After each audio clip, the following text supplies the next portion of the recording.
let's talk about unpopular opinions. You've seen them everywhere, on Reddit, Twitter, TikTok, maybe even in your group chats. They always come packaged as if they are bold, controversial takes that challenge the status quo. You know the kind: unpopular opinion, pineapple on pizza is actually good. Or, unpopular opinion, I don't really like Taylor Swift. And then, without fail, hundreds of people pile on saying, OMG, same, or, finally, someone said it.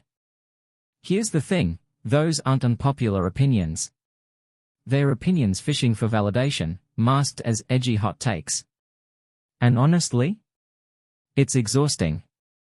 Let's unpack why this trend is everywhere, what it says about us, and how it's reshaping the way we interact with ideas.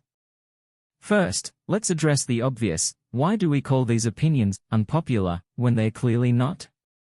Simple, because no one wants to be the first to admit they are just looking for agreement.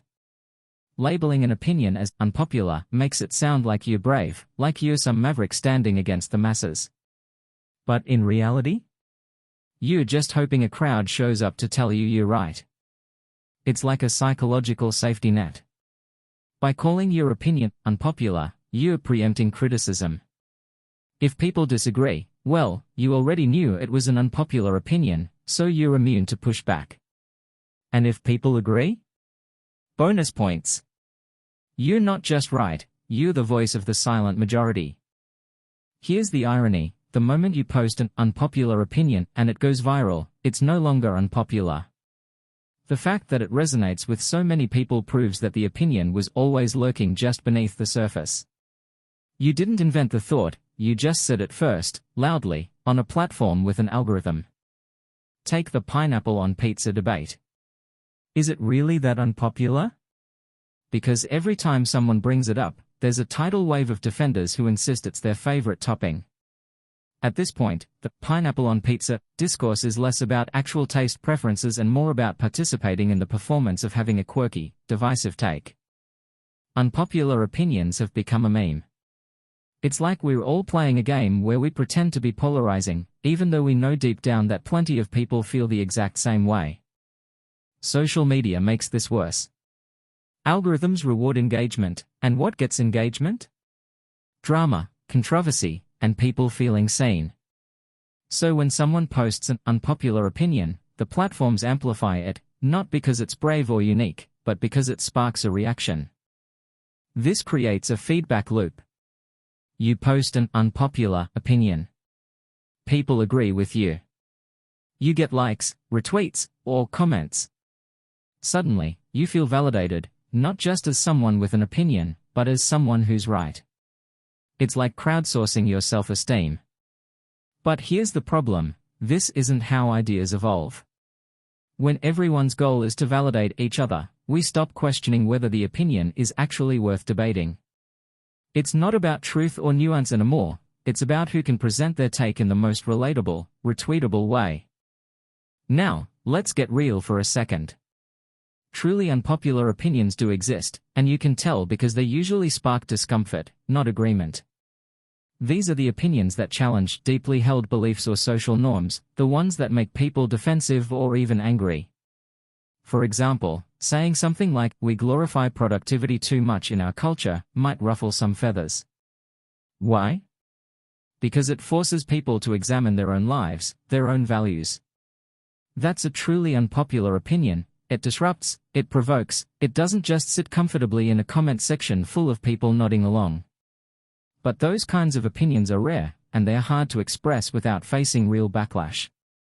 So instead, we default to the safer version, the unpopular opinion that's actually a disguised attempt at crowdsurfing our way to validation. This whole phenomenon ties into something bigger, the validation economy. In a world where everything we think, say, or do can be shared online, we've become addicted to the dopamine hit of approval. Every like, every comment, every OMG, same is a tiny rush of affirmation. And when you wrap your need for validation in the cloak of an unpopular opinion, it feels less needy, more rebellious. But let's be honest, it's not rebellion, it's marketing. You're marketing yourself as someone with a fresh perspective, even if that perspective is as groundbreaking as chocolate is better than vanilla. Here's where this gets dangerous. When everything is framed as an unpopular opinion, it flattens nuance. We stop engaging with ideas critically because the goal isn't to think, it's to agree. Instead of asking, is this opinion valid? What's the evidence? What are the implications? We just go, wow, I thought I was the only one who felt this way. This turns every conversation into a game of validation bingo. We're not sharing opinions to learn or grow, we're sharing them to win approval. And when that becomes the norm, we lose the ability to challenge ourselves or each other meaningfully. So here's the real question: if your opinion is just a means to an end, likes, comments, validation, is it even your opinion anymore? Or is it just a performance? Opinions are supposed to reflect what you truly believe, not what you think will get the most engagement. But in the era of the unpopular opinion, the line between authenticity and performance has become so blurred that it's hard to tell where one ends and the other begins. The next time you see someone start a post with unpopular opinion, ask yourself, is it really unpopular? Or is it just another bid for validation? And more importantly, why do we feel the need to dress up our opinions in the guise of controversy to make them seem more valuable? Maybe the most radical thing we can do is stop caring whether our opinions are popular or not.